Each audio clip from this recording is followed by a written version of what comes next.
Muy buenas tardes a todos. Buenas tardes a los disertantes, a los miembros de mesa, la mesa de discusión y a todos los participantes por estar ahora en el workshop. Es un gusto compartir con ustedes este evento. Gracias a todos por estar, a todos los que apoyaron este desarrollo y espero que esta semana sea muy exitosa. Mi nombre es Alejandra Rojas, yo soy bioquímica, docente investigadora del Departamento de Producción del Instituto de Investigaciones en Ciencias de la Salud, del IX-UNA, de la Universidad Nacional de Asunción. Trabajo en el área de virología, específicamente en el estudio de arbovirus, principalmente dengue y otros arbovirus, y estaré moderando las presentaciones de esta sesión y la sesión de discusión al final. En esta sesión vamos a tener 3 presentaciones. Seguimos con el área temática de arbovirosis. Al final de la sesión vamos a tener una mesa de discusión con expertos en el área a fin de propiciar un espacio para realizar preguntas a los disertantes y también para compartir su experiencia en el tema. Si algún participante quisiera hacer una pregunta, por favor escribir en la ventana de preguntas y respuestas, no en el chat. De esta manera podemos responder directamente a cada pregunta. Tanto los disertantes como los miembros de mesa de discusión pueden responder en ese chat y todos los participantes pueden ver las preguntas y las respuestas. También aprovecho la ocasión para invitarles a mirar la galería de pósters que están en la página web del evento. En esta galería están los pósters y los resúmenes, y en cada trabajo están los correos electrónicos de los autores, así que cualquier consulta podrían escribirles directamente a los autores. La idea es generar ese espacio de interacción, así que, bueno, les invito a pasar por ahí. Iniciaremos con el doctor Jesse Wagner. Él es nuestro primer disertante. Ya estuvo en la mañana, pero para los que no estuvieron en la sesión de la mañana voy a presentarles. Él es de la Universidad de Emory, el Departamento de Medicina de la División de Enfermedades Infecciosas de Atlanta, Georgia, Estados Unidos. Es profesor asistente, médico investigador de enfermedades infecciosas. Su trabajo se centra principalmente en el desarrollo e implementación de nuevos diagnósticos, principalmente para arbovirus, y ahora está trabajando también con SARS-CoV-2. Cuenta con una vasta experiencia en el desarrollo de ensayos de PCR en tiempo real para mejorar la detección y los estudios de arbovirus y otros virus.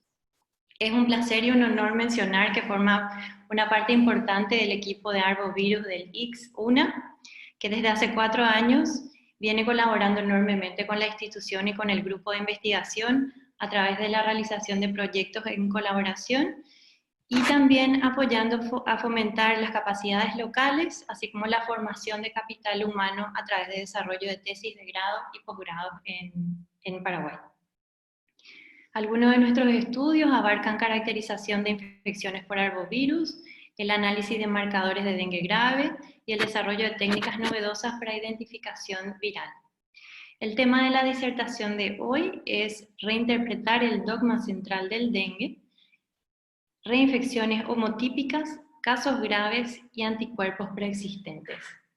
Buenas tardes, doctor Wagner. Hola Alejandra, muchas gracias por la presentación. Siempre es un honor y gracias por la oportunidad de hablar sobre este tema. Tenemos un video, pero estaré aquí para responder a cualquier pregunta. Muchas gracias.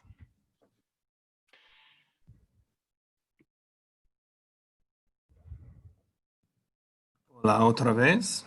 Espero que hayan tenido un buen break entre las charlas. Ahora voy a hablar de un tema un poco diferente, un poco más complicado. Los estudios de dengue que se han realizado con nuevos ensayos para la detección del virus. Como indica el título, nuestros resultados abordaron unas ideas importantes en esta área. Para esta charla no tengo conflictos de interés, así que aquí está el esquema de la charla. Primero vamos a hablar sobre lo que es, o mejor lo que fue, el dogma central de dengue. Luego presentaré unos datos de estudios anteriores y cómo esperamos aplicar los hallazgos a nuestros estudios actuales. El dogma central de dengue fue basado en ideas de infecciones primarias y secundarias. Una persona, principalmente un niño, se contagiaría con un tipo del virus por primera vez. Esta enfermedad, si fuera sintomática, pasaría sin problemas. Se desarrollarían anticuerpos contra el virus de dengue. Los anticuerpos contra el tipo infectante de dengue durarían de por vida, mientras que los anticuerpos no específicos contra los demás tipos protegerían a la persona de 1 año a 3 años.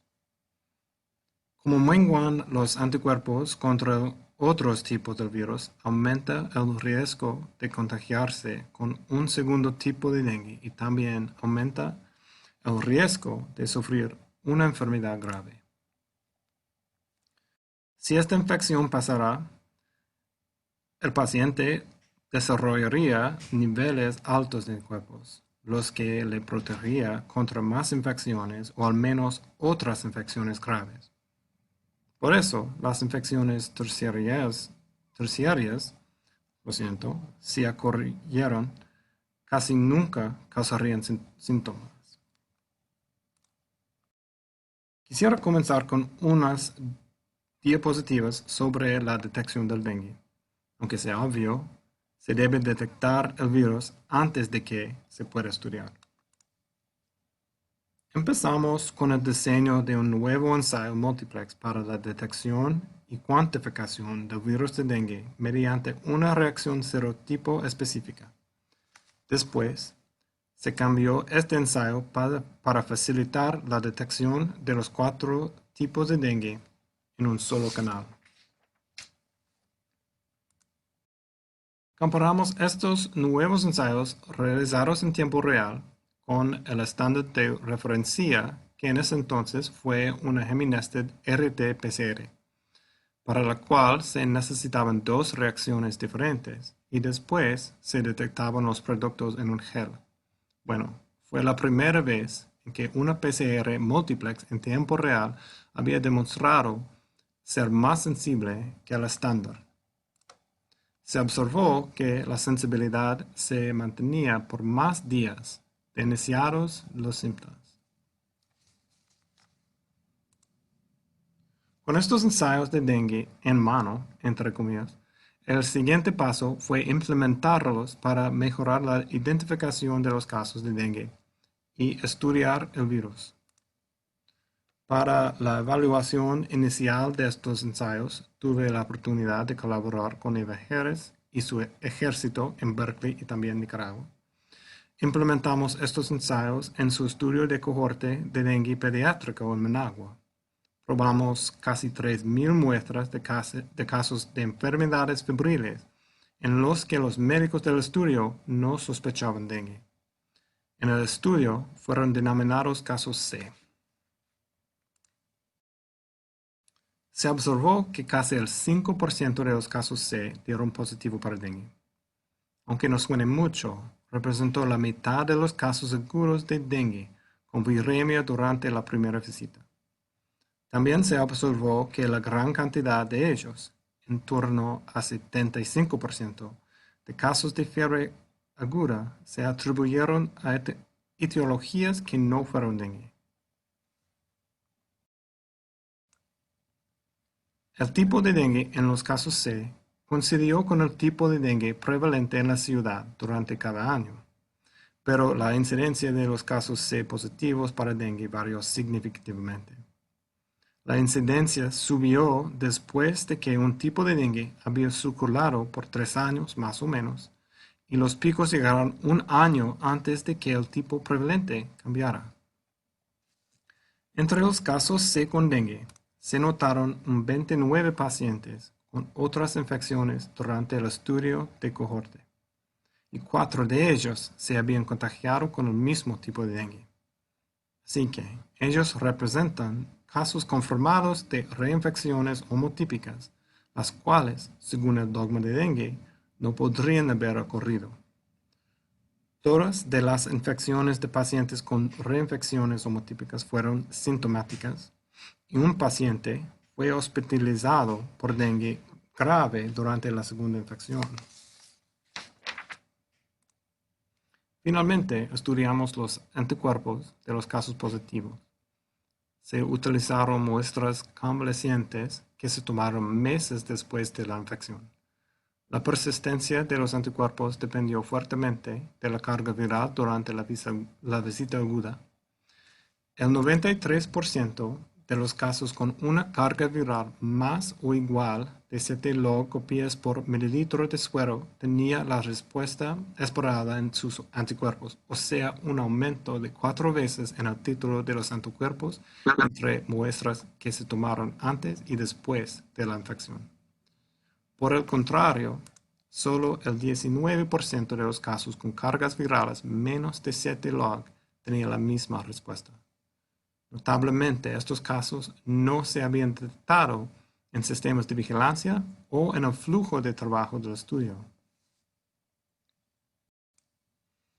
De estos hallazgos surgieron preguntas importantes sobre las interacciones entre el virus y el sistema inmune del huésped. Se sabía que el riesgo de dengue grave aumentaba en infecciones secundarias, y el mecanismo propuesto fue que los anticuerpos inespecíficos potenciaron la infección. Sin embargo, nunca se había demostrado en humanos por qué era necesario tener muchas muestras en pacientes antes de que ellos se contagiaron con dengue. En 2 estudios que se realizaron después del de los casos C, investigadores estudiaron los títulos de anticuerpos en participantes en Nicaragua y también Tailandia entre las temporadas de dengue. Estos son los datos del estudio de la cohorte en Nicaragua. En este estudio demostró por primera vez que sí, los anticuerpos aumentan el riesgo de dengue grave, pero que es un efecto del título de los anticuerpos, es un efecto del título de los anticuerpos más que la especificidad de los mismos. Hay un llamado set point, en el que el riesgo es más alto. Con títulos más altos de anticuerpos, disminuye el riesgo.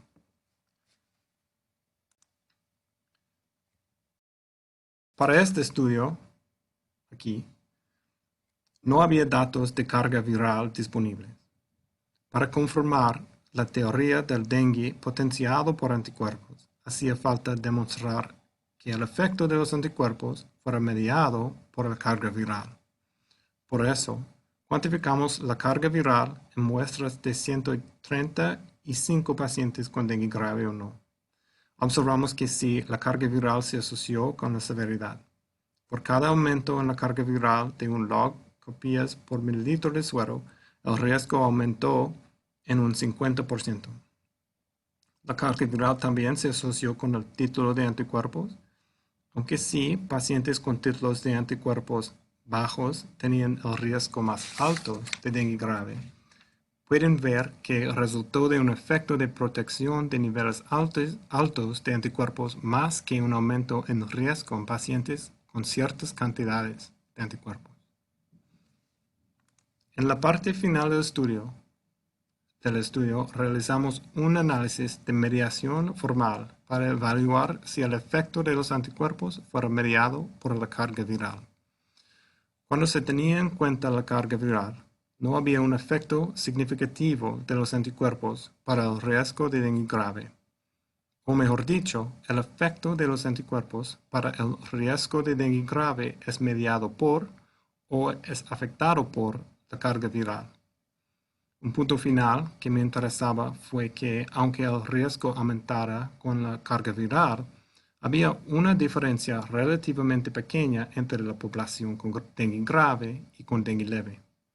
Sugiere que hay un umbral en la carga viral, un nivel importante, entre los que va a progresar a dengue grave y los demás.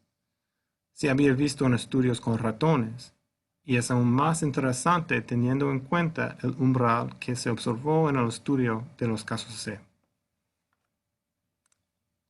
Para terminar, voy a hablar del rey Midas y su regalo de que todo lo que tocaba se convertía en oro.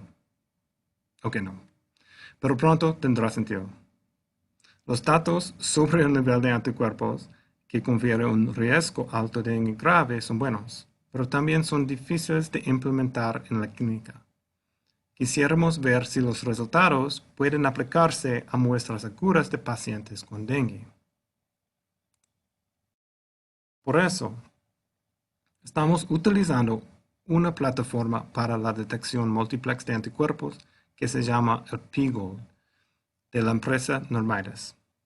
No tenemos tiempo para describir a fondo la tecnología, pero el oro en los chips sirve para amplificar la señal de la fluorescencia producida por los anticuerpos que son etiquetados. Hemos probado un ensayo dúplex para dengue y Zika. Estamos trabajando con la compañía para desarrollar multiplexes más amplios con antígenos de otros virus. Estos son datos de nuestro primer estudio con muestras de Paraguay. Se comparó el P-GOLD con la prueba de neutralización. Se probaron 77 muestras de pacientes con una enfermedad febril aguda. La detección de IgG contra dengue demostró una buena concordancia con la detección por FNRT. No encontramos muestras con anticuerpos neutralizantes contra Zika y las señales de IgG contra Zika del P-GOLD fueron muy bajas y solo ocurrió en pacientes con títulos altos de IgG contra dengue. Así que el dispositivo generó resultados más específicos para dengue que en una ELISA que tenemos en el lab. Similar a los hallazgos de Nicaragua, observamos que la carga viral se asoció con los niveles de anticuerpos en la muestra aguda. Entre los internados se encontró una incidencia de IgG contra dengue más alta, pero a la misma vez cargas virales más altas. Ahora estamos a punto de probar nuevos ensayos para otros arbovirus. Planeamos estudiar la asociación entre el riesgo de enfermedad grave y los resultados de los ensayos de P-GOLD, incluyendo la amplitud, la avidez y el título de los anticuerpos arbovirales en la presentación. Vamos a comenzar con las muestras tomadas durante el brote de dengue 4 de 2019 a 2020. No tenemos tiempo suficiente para que dé las gracias a toda la gente que me ha ayudado durante años, pero déjame decir gracias a todos. Debo mencionar Ben Pinsky de la Universidad de Stanford, Eva Harris de Berkeley y Ángel Balmaceda en Nicaragua, y Alejandra Rojas del IX. Sin ellos, nada de esto hubiera sido posible. Aquí están las fuentes de financiación de varios estudios presentados durante esta charla. Agradecemos mucho el apoyo de CONACYT, que ha respaldado nuestro trabajo en Asunción con varios premios, incluso un premio para iniciar la colaboración en 2016. Muchas gracias por su atención.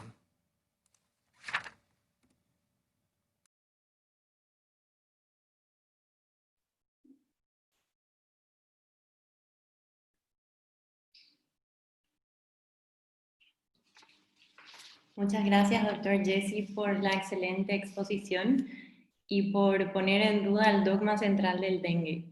Es algo que va a dar mucho que hablar y creo que vamos a poder discutir en la sesión al final.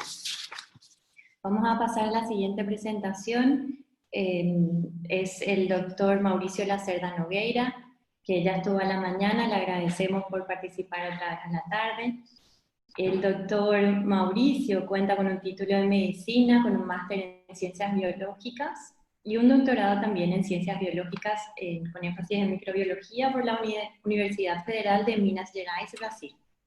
Fue postdoctorando del NIAID, actualmente es profesor adjunto de la Facultad de Medicina de San José de Río Preto de Brasil en el Departamento de Microbiología y Enfermedades Infecciosas. Cuenta con amplia experiencia en el área de microbiología, con énfasis en virología, abarcando los temas principales como flavivirus, dengue y relación virus-célula. También trabaja en el Hospital de Base de San José de Río Preto, en la unidad de biología molecular. Fue presidente de la Sociedad Brasilera de Virología hasta el año pasado. Cabe destacar que el doctor Mauricio es un excelente anfitrión de los mejores cursos y congresos en San José Río Preto, haciendo que el intercambio científico se convierta en una experiencia muy entretenida. Gracias, doctor, por eso. El tema de la disertación del doctor Mauricio se titula Fitness epidemiológico y reemplazo de clados del virus del dengue. Adelante, doctor. Olá, como estás? Como eu disse anteriormente, vou em português aqui, tá? Nós vamos conversar um pouquinho, então, sobre o clade replacement, né? E o epidemiological fitness de dengue. Só um minutinho. Bom, a história de dengue no Brasil, a história moderna, por assim dizer, começa em 1982, com uma epidemia de dengue 1 e de dengue 4 em Boa Vista, no norte do Brasil. Em 86, ocorre a introdução, já no centro-sul do Brasil, do dengue tipo 1, disseminando pelo país. O dengue 2 emerge em 1990, o dengue 3 em 2000. Em 2007, tem uma reintrodução do dengue 4 em Manaus, porém, uma outra cepa dissemina em 2011 a 2012.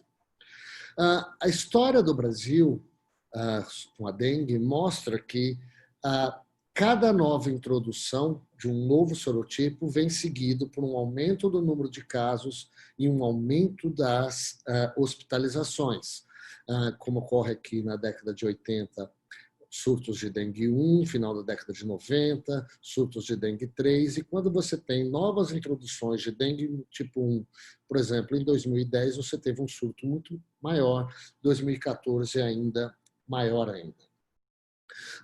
Na minha cidade, é uma cidade que tem tido casos de dengue basicamente anualmente desde 1990, e nós vamos monitorando os casos de dengue aqui desde 2006, com surtos sucessivos. E uma coisa que nos chamou a atenção é que nós tivemos um surto muito grande em 2010 de dengue 1, com 36 mil casos suspeitos. Em 2014, 13 e 14, uma nova circulação de dengue 1, muito próxima, o que nos chamou a atenção, o que poderia ter acontecido.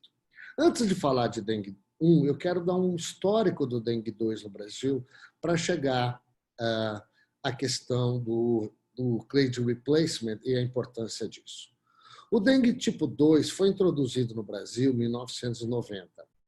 E nós tivemos pelo menos 3, na verdade agora 4, grandes surtos de dengue 2 no Brasil. Em 1990, em 2000, 2008 e agora 2019.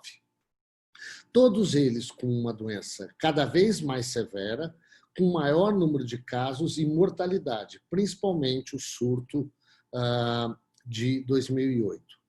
Apesar de que o dengue 3 e o dengue 4 de tempos em tempos desaparecem no Brasil, o dengue 2 ele é todo ano isolado no país, e aqui em São José do Rio Preto ele é detectado todo ano desde 1998, ou seja, 20 anos de circulação contínua.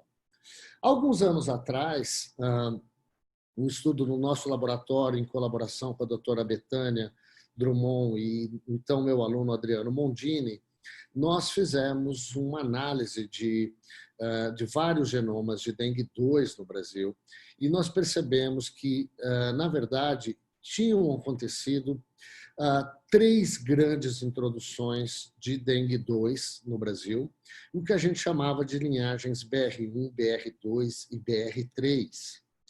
E essas linhagens, elas faziam, então, o clade replacement a cada introdução. Esquece um pouquinho essa linhagem 2 azul, porque ela só circulou no norte do Brasil. Mas essa linhagem vermelha, a chamada BR1, ela foi introduzida no Brasil nos anos 90 e ela circula continuamente até 2003, quando essa linhagem, então, verde, é introduzida e faz o displacement desta e toma, então, causando aquela grande epidemia de 2008 e 2018. E agora, em 2019, nós tivemos uma epidemia que foi a maior e mais grave epidemia de dengue que nós tivemos em São José do Rio Preto. Até outubro, o número de casos confirmados eram de 32 mil casos, confirmados em 42 mil notificados. E quem causou isso? Uma nova introdução de dengue 2. Ou seja, novamente, um clade replacement trouxe um aumento do número de casos, uma nova epidemia e uma maior gravidade. Olhando para trás, nós também já tínhamos caracterizado a dinâmica populacional de dengue 1 no Brasil, mostrando que todas as introduções de dengue 1 pertenciam ao genótipo 5, mas havia, além do clade replacement ou lineage replacement, também co-circulação em lugares específicos. Então, no Brasil, tinha tido uma introdução nos anos 80, seguida de outra em 96 e uma em 2008. Mais recentemente, e com maior número de análises, com maior número de amostras, nós percebemos, na verdade, que esse fenômeno era um pouco mais complexo, que, na verdade, nós tínhamos 4 ou 5 linhagens diferentes, pelo menos, introduzidas no Brasil, com alguns momentos de co-circulação, mas sempre ocorrendo o clade replacement. Mas esse fenômeno nos chamava a atenção. Naquele período, na virada de 2010 para 2014, havia uma circulação de 2 linhagens de dengue 1 genótipo 5, bastante diferentes ocorrendo no Brasil. Exatamente entre aqui, 2010 e 2014, nós tínhamos 2 linhagens de dengue 1. A pergunta é, ocorreu um clade replacement, uma co-circulação, e o que levou uma linhagem a predominar pela outra, se predominou? Então, analisando as amostras de São José do Rio Preto, rapidamente nós percebemos que havia uma linhagem que circulou de 2008 a 2014, enquanto outra ficava basicamente em 2010, 2011. Quando nós sequenciávamos o genoma completo dessas amostras, nós percebemos que elas eram bastante diferentes, com quase 40 aminoácidos diferentes entre elas, mas todas elas pertenciam ao genótipo 5 do dengue 1. E nesse momento, para entender melhor, nós chamamos essa de linhagem 1, e essa linhagem de linhagem 6. E o que aconteceu? A linhagem 6 era a linhagem predominante em São José do Rio Preto, a partir de 2008, 2009. Em 2010, a linhagem 1 ela foi introduzida. Em 2011, ela foi a predominante aqui, e nós esperávamos que ocorresse um clade replacement, mas o clade replacement não ocorreu. A nossa pergunta é, por quê? Qual é a vantagem da linhagem 6 que permitiu ela controlar ou preencher esse nicho ecológico, ou seja, ter um fitness epidemiológico superior à linhagem 1. Bom, existem 3 artigos que discutem essas determinantes do clade ou lineage replacement melhor. O primeiro, os 2 primeiros do grupo da Eva Harris, o primeiro coloca que os aspectos genéticos do vírus e a imunidade serotipo específica é um dos determinantes. O outro artigo mostra que os determinantes na Nicarágua era o fitness viral em mosquitos e, mais recentemente, um outro trabalho mostrando que esse fitness epidemiológico era determinado pela capacidade do vírus em inibir a expressão do interferon na população. Então, nós queríamos olhar se esses 3 itens eram relacionados ao nosso. O primeiro foi esse. A primeira coisa que nós olhamos foi o fitness replicativo dessas amostras, ou seja, qual vírus é capaz de ter uma infecção, infectar melhor células. E tanto utilizando células de mosquito como células humanas ou de primatas não humanos, nós percebemos que a linhagem azul, que é a linhagem que não predominou, a linhagem que predomina é a L6, ela tem, em média, 1 log superior à capacidade de replicação quando comparado com a linhagem 6, mostrando, então, que ela tem um melhor fitness replicativo, mas não tinha o melhor fitness epidemiológico. Nós olhamos se uma linhagem predominava em pacientes com infecção primária ou secundária e isso não foi significativamente estatístico. Então, essa primeira variável não era a explicação para isso. Bom, apesar de nós termos analisado a replicação do vírus em células de mosquito, nós resolvemos olhar se isso poderia ser em mosquitos naturais. Primeiro, nós fizemos estudos de infecção oral em mosquitos de uma colônia e percebemos que a linhagem 1, a linhagem azul, novamente ela tinha um fitness melhor para essa linhagem de mosquitos, de Aedes aegypti, tanto na sua proporção de infecção, na infecção disseminada e na competência vetorial. Apesar disso, nós podemos criticar que essa linhagem de mosquito, P.p. campus, é uma linhagem muito antiga, é uma colônia estabelecida e pode não ser representativo da natureza. Então, nós coletamos larvas e fizemos também experimentos em mosquitos selvagens, em F1 e F2. Nós crescemos esses mosquitos em laboratório e depois fizemos infecção oral, mostrando que, novamente, a linhagem número 1 tem muito melhor, um fitness viral muito melhor para esses mosquitos do que a linhagem L6.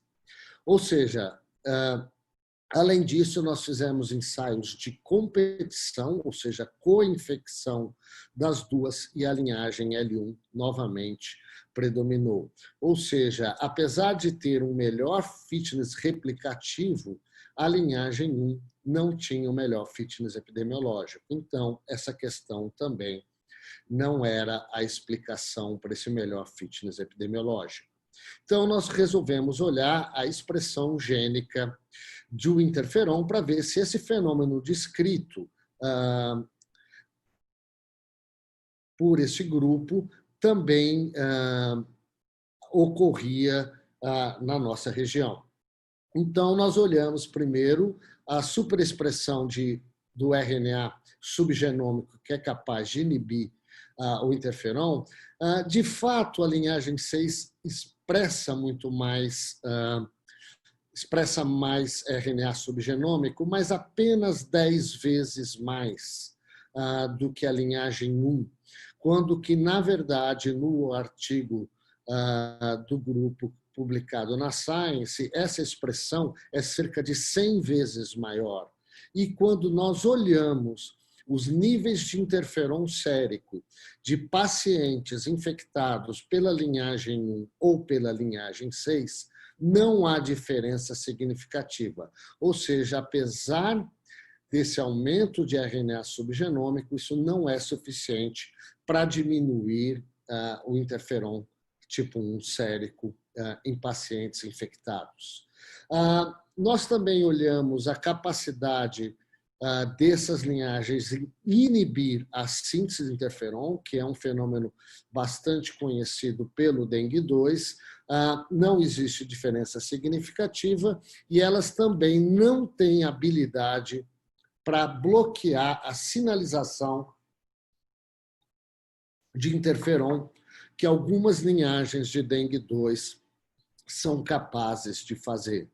Então, levando toda essa parte aqui, nós chegamos à conclusão que a interação dessas linhagens com o sistema interferon não é capaz de explicar o melhor fitness epidemiológico de L6, apesar do melhor fitness viral de L1. Quando nós olhamos também em pacientes, novamente, está aqui, sem diferença significativa de interferon. Tá? Então, esse fitness epidemiológico de L6 não pode ser relacionado à expressão de RNA subgenômico e modulação do sistema de interferon. Tá? Nós resolvemos olhar, então, outras citocinas, quimiocinas, moléculas de adesão e fatores, e nós percebemos que haviam diferenças no perfil de citocinas em pacientes envolvidos infectados com L6, quando comparadas com L1. Então, você tem uma presença muito maior de receptor de interleucina 1, para o caso de L6, uma síntese maior de interleucina 12 subunidade P40 no caso de L1, e algumas interleucinas como 7, 17, que nós temos diferença, e isso vai ser discutido um pouquinho melhor lá na frente.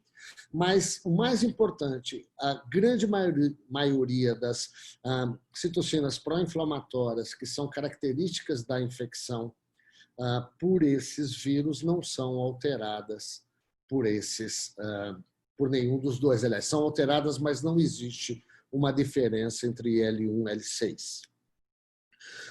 Nós resolvemos olhar também qual seria a antigenicidade e a capacidade desses vírus ativar células B e T e como isso modularia a replicação viral. A primeira análise que nós fizemos foi in silico, ou seja, nós pegamos as sequências de aminoácido das linhagens L1 e L6 e predizemos se elas serão capazes de ser reconhecidos pela HLA predominantes no Brasil. E nós percebemos que a linhagem 1 era potencialmente muito mais reatogênica, ou seja, era capaz de interagir com muito mais HLAs do que as linhagens L6 e do que a linhagem L6. Então, isso previa uma interação uma capacidade maior de L1 em estimular as células do sistema imune. E, de fato, quando nós olhamos em camundongo, a L1 ativa mais linfócitos CD4, ativa mais células B, não muito significativo, mas significativamente ela afeta mais a análise de ativação de linfócitos CD4 e consegue ativar linfócitos CD8 significativamente mais importantemente do que a linhagem 6. E isso é verificado também em células humanas, onde as linhagens L1 são capazes de ativar tanto células CD4 como células CD8 muito mais ativamente do que a linhagem L6. Dessa forma, quando nós olhamos no paciente como um todo, apesar do maior fitness in vitro e em mosquitos de L1, a linhagem L6 ela de pelo menos mais aplicação em pacientes. Dessa forma, nós temos um modelo que aplica mais efetivamente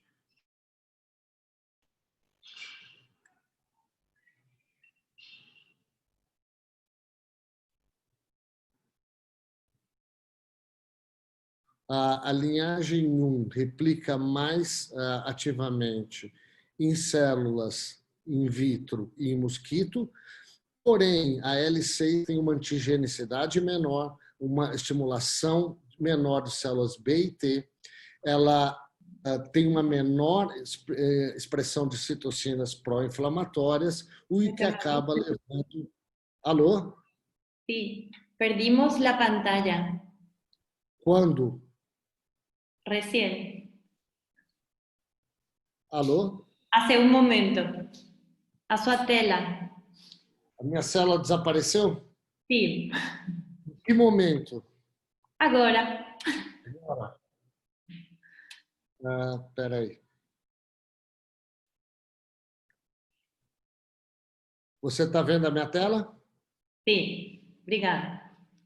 Então, desculpa. Então, retornando aqui, concluindo o modelo.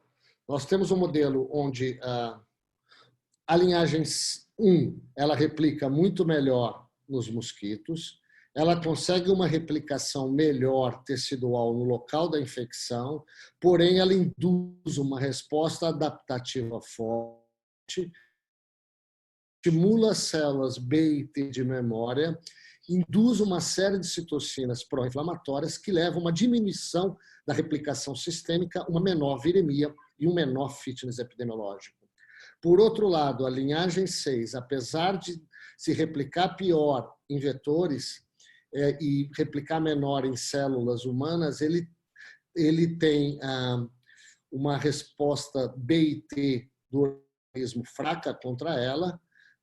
Você tem citocinas anti-inflamatórias, você tem um aumento da replicação sistêmica, um aumento da viremia e uma transmissão maior para vetores, gerando um fitness epidemiológico maior. Então, nós concluímos a imunogenicidade viral reduzida leva a uma viremia maior e isso garante o melhor fitness epidemiológico dessa linhagem aqui em São José do Rio Preto. E era isso que eu tinha para falar para vocês agora.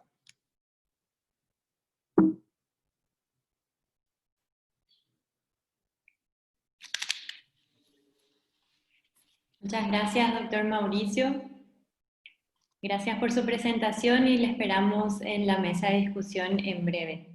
Vamos a pasar a la tercera y última disertación de la sesión. La dará el doctor Walter Almirón.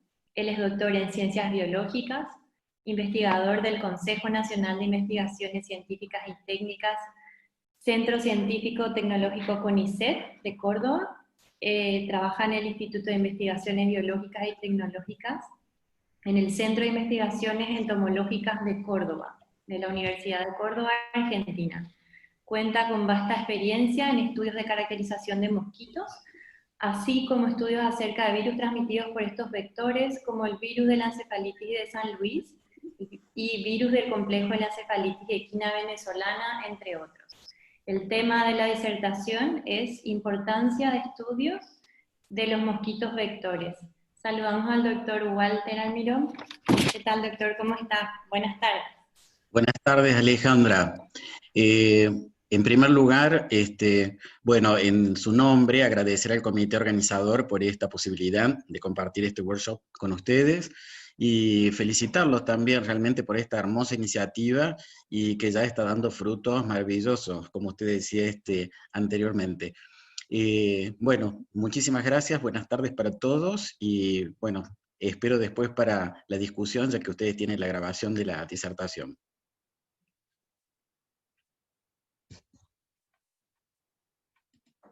Buenas tardes, voy a dar comienzo a mi disertación en este workshop Desafíos de las infecciones virales con impacto en salud, un enfoque multidisciplinario.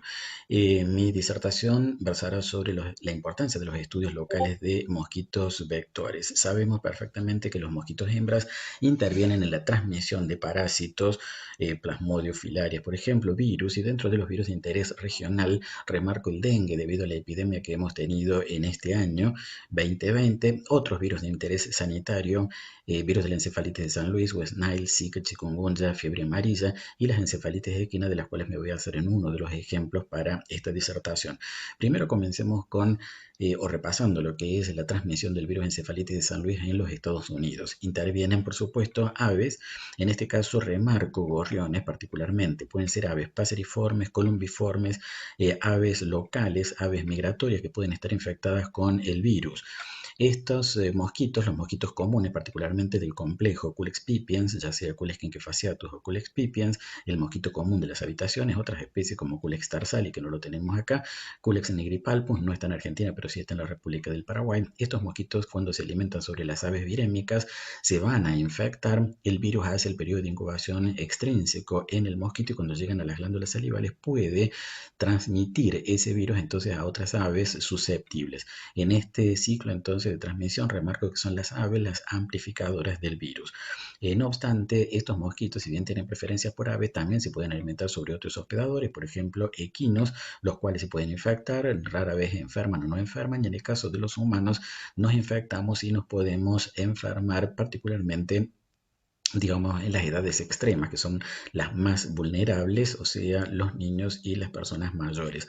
Cuando encaramos el estudio de las arboviroses, en realidad se tiene que hacer en un marco multidisciplinario, justamente como plantea este workshop, debido a que no solamente estamos teniendo en cuenta al virus, sino que también tenemos que tener en cuenta a los vectores, a los hospedadores, en un ambiente obviamente físico, social, donde ocurre esa transmisión.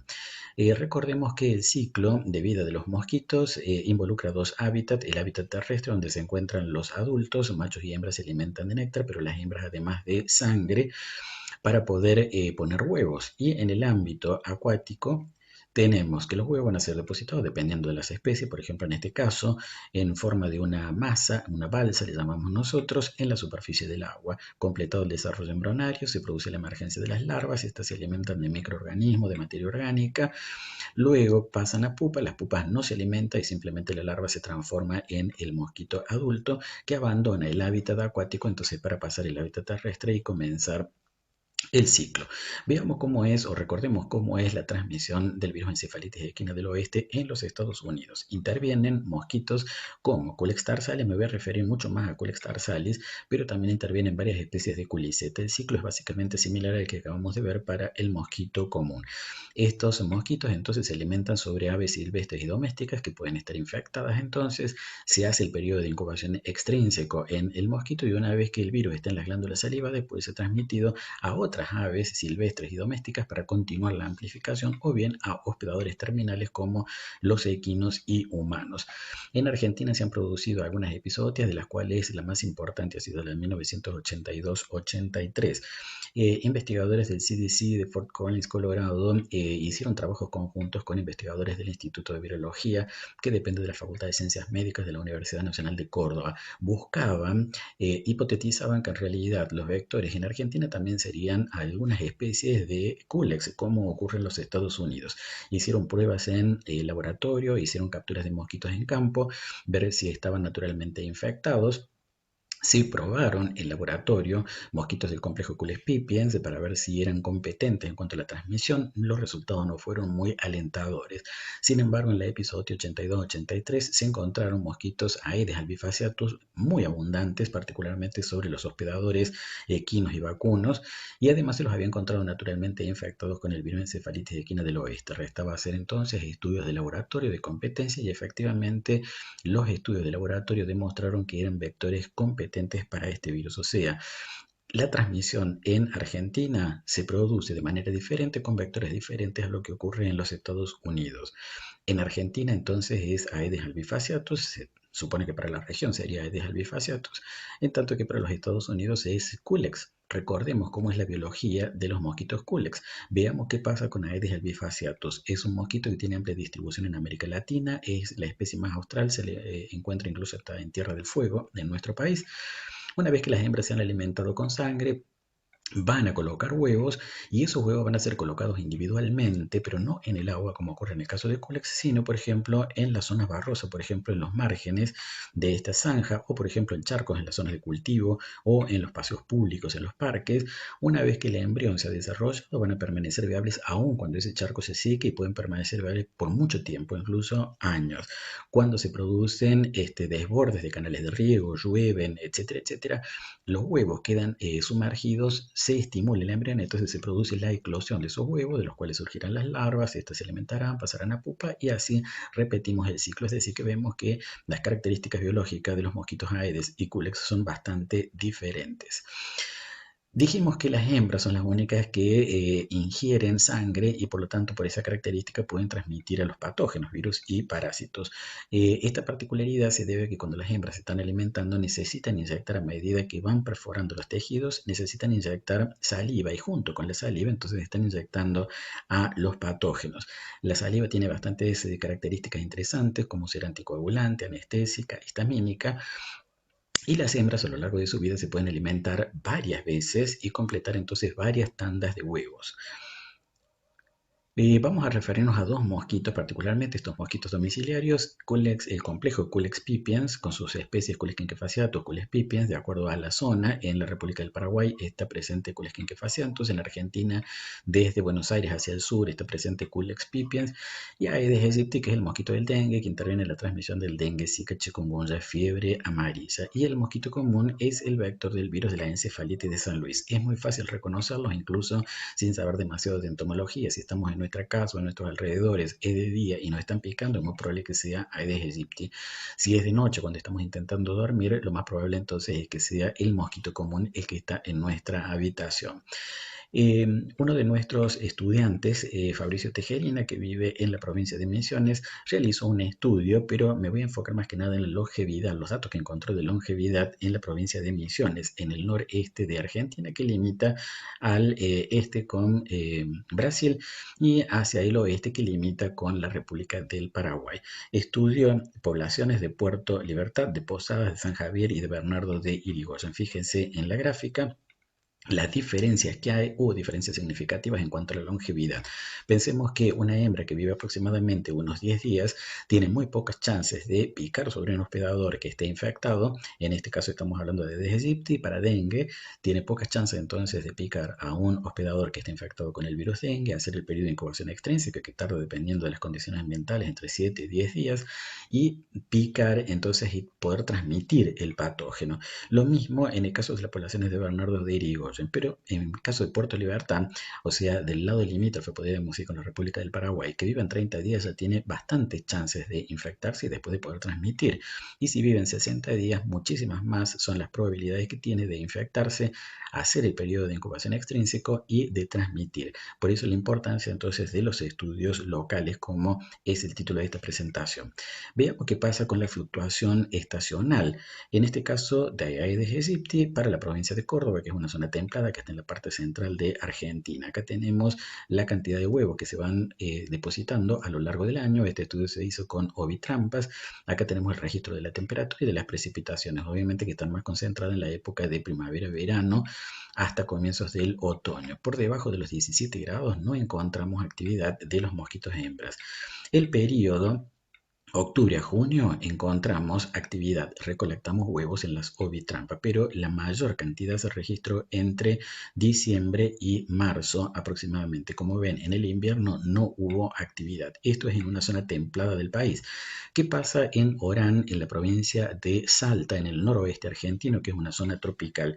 Fíjense, acá tenemos dos curvas bastante importantes que nos están indicando que la mayor actividad se concentra entre noviembre y mayo.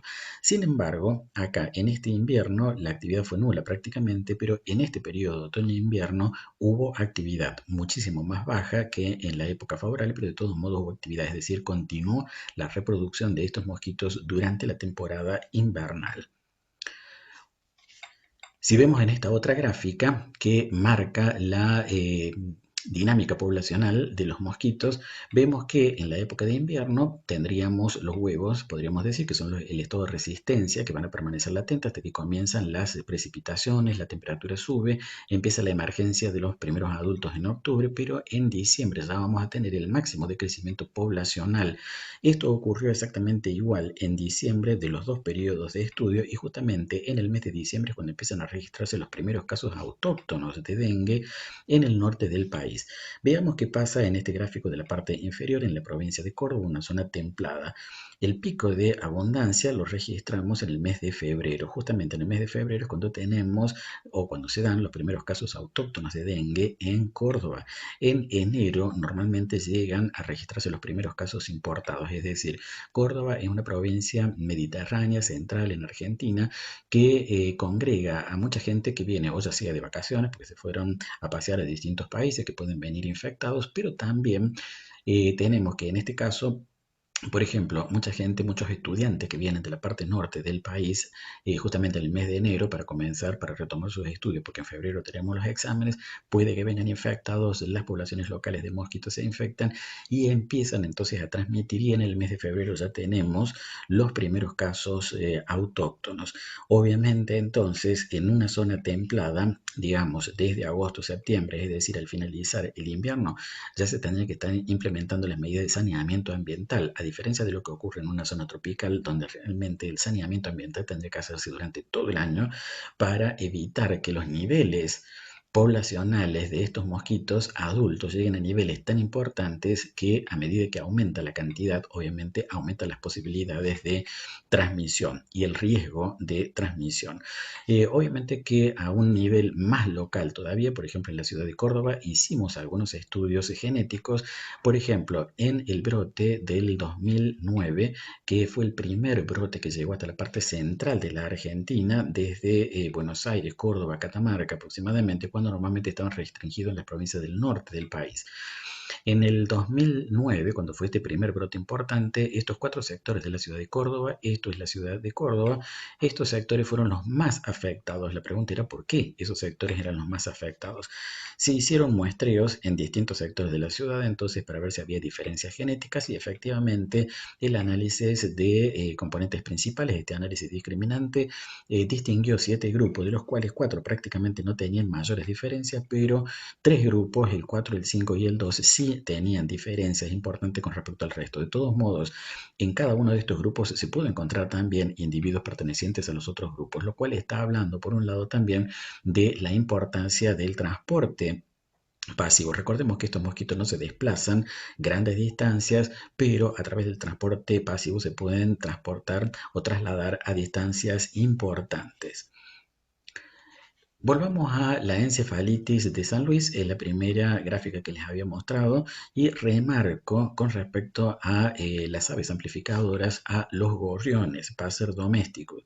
En la ciudad de Córdoba, en el 2002 hubo un caso que trascendió realmente porque esta persona que presentó un cuadro de encefalitis empezó a hacer los estudios para ver a qué se debía ese cuadro de encefalitis y fue la primera vez que se hace un diagnóstico realmente en el nosocomio donde lo atendieron de encefalitis de San Luis.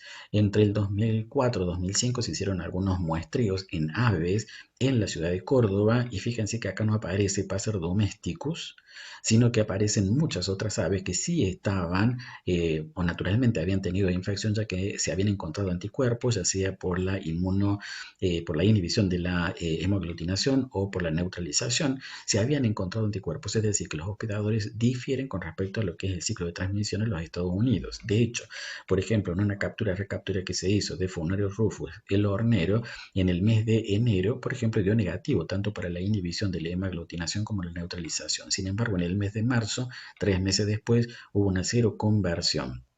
En el 2005 hubo un brote muy importante de encefalitis de San Luis en la ciudad de Córdoba.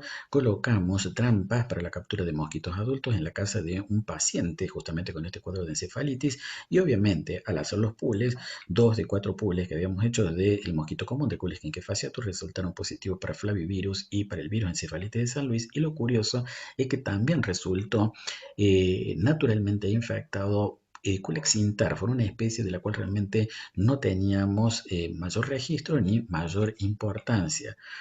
En este brote, entonces, de encefalitis en humanos ocurrido en Córdoba en el 2005, que fue el primer brote a su vez que se estudió en Sudamérica, fue provocado efectivamente por el virus encefalitis de San Luis.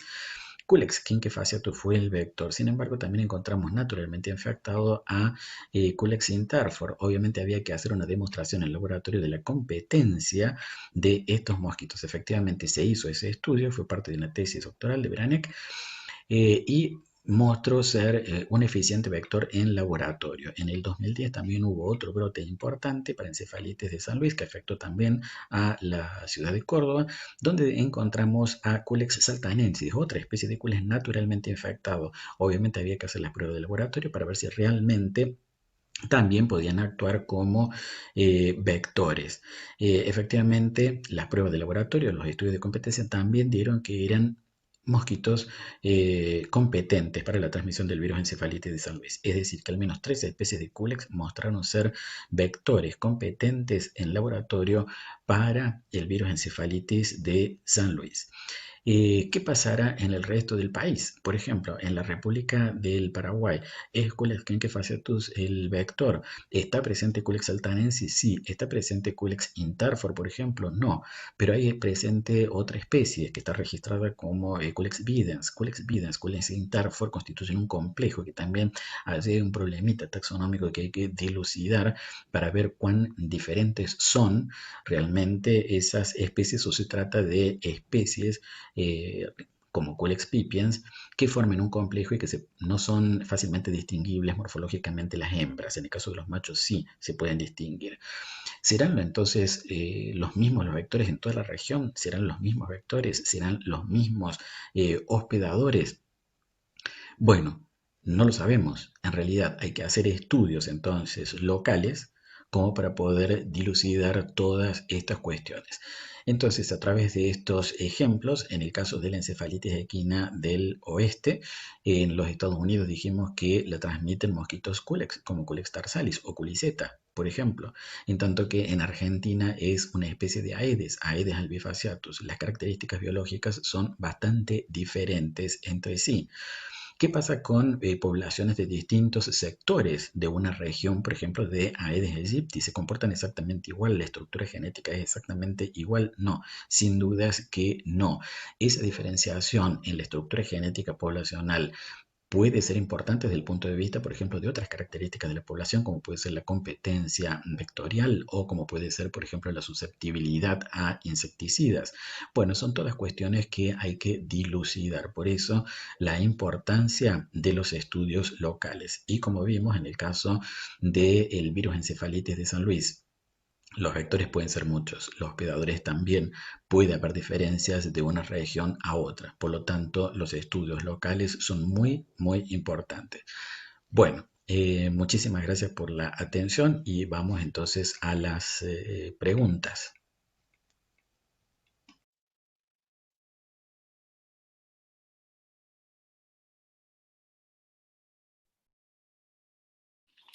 Muchas gracias, doctor Walter Almirón, por la excelente presentación. Ahora vamos a dar inicio a la mesa de discusión. Empiezo presentando al doctor Guillermo Sequera. El doctor Guillermo Sequera tiene una especialización en medicina interna, medicina preventiva y salud pública. Tiene una maestría en salud pública y en metodología de la investigación en ciencias de la salud en España. Un doctorado en desarrollo en la Universidad de Barcelona, España. Creo que ya estaba culminando, doctor, me corrige si ya terminó.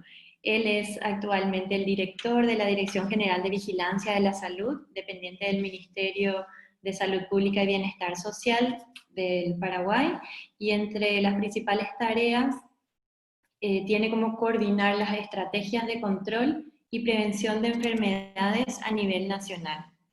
Doctor Guillermo Sequera. Hola Alejandra, ¿cómo estás? Gracias por la presentación. Hola, doctor. Si pudiera, por favor, darnos un panorama general de las arbovirosis en el país, ya que aquí hay gente también como participantes de otros países, entonces dar un pantallazo sobre eso. Sabemos que tenemos epidemias de dengue todos los años y durante todo el año casos registrados. Tuvimos pocos casos de Zika, ya tuvimos circulación de chikungunya, y bueno, y eso por un lado, y también un poquito de cuál sería, no nos gusta hablar de predicciones, pero bueno, lamentablemente siempre caemos en eso, cómo sería la predicción para la siguiente temporada de dengue, teniendo este gran problema de la circulación del SARS-CoV-2. Bueno, antes que nada, felicitarles por el congreso, ¿verdad? También las presentaciones de los expertos, la verdad que es fascinante las tres presentaciones. Y a vos también, Alejandra, ahí como también coautora de muchos trabajos, ¿verdad?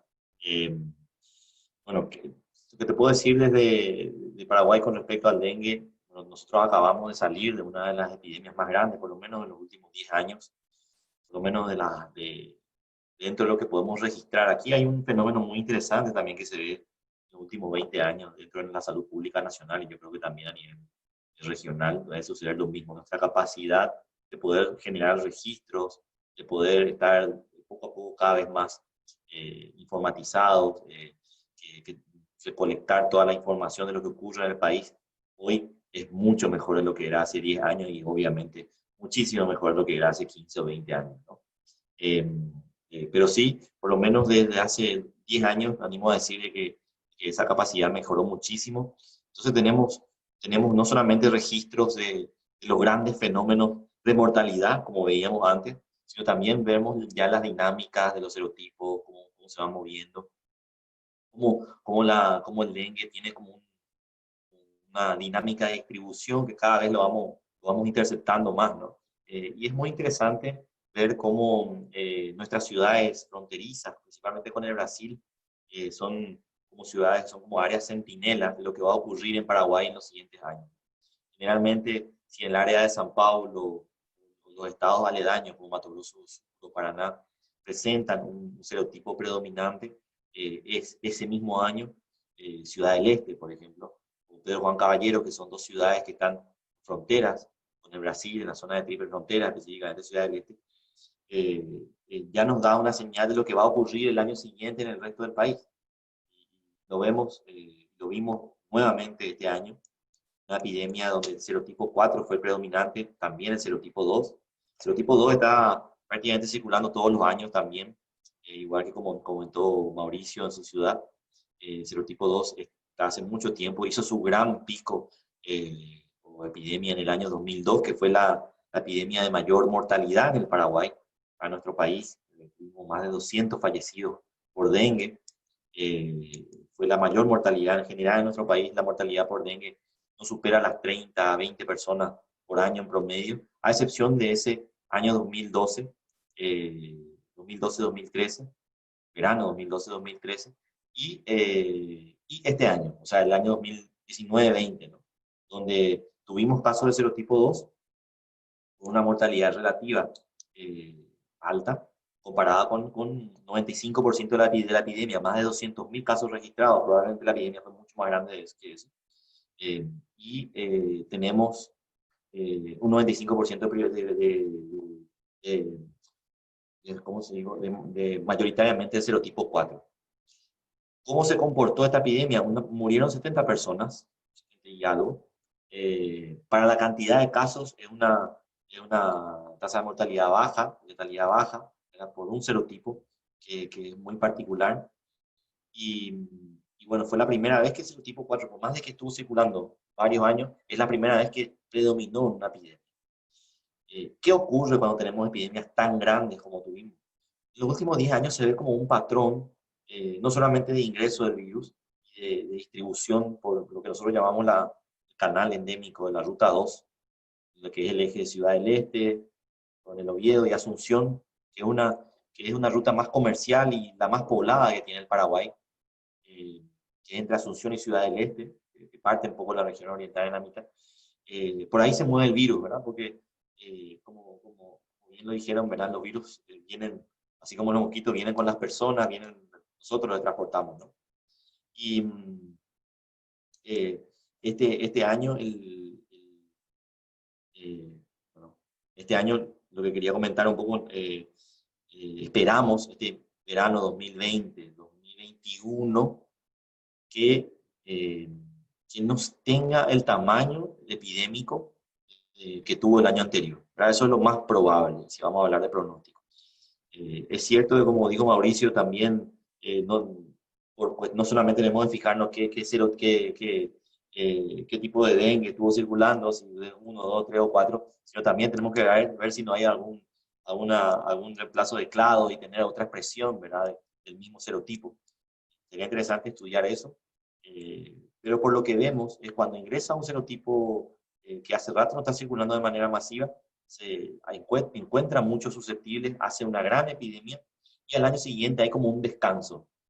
Hay casos de dengue, pero no de dimensiones como la que se tiene por lo menos cada 3 o 4 años, que es cada 3 años más o menos el ritmo de las grandes epidemias de nuestro país. Sí, te respondí un poco de eso, Alejandra. Sí, totalmente, doctor. Es un desafío grande, más todavía cuando hay muchos virus co-circulando. Entonces, eso también hace más difícil la tarea tanto de vigilancia como atención médica, que es lo que estamos sufriendo ahora, no solo nosotros, sino que a nivel mundial. Muchas gracias, doctor. No, algo importante que sí agregaría es el mejoramiento del manejo clínico, ¿verdad?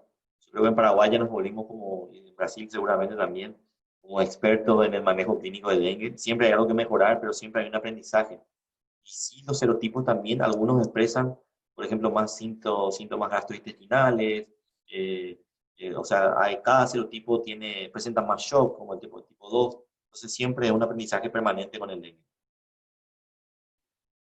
Totalmente, así es. Muchas gracias, doctor. Pasamos a la siguiente integrante de la mesa, es la doctora Cintia Vázquez.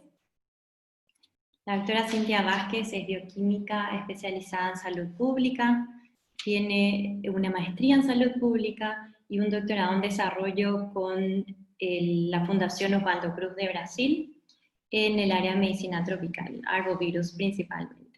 Ella es actualmente la directora técnica en el Laboratorio Central de Salud Pública del Ministerio de Salud y coordina la actividad técnica y científica de 11 departamentos dedicados a la vigilancia laboratorial de patologías priorizadas por el Ministerio de Salud en Paraguay.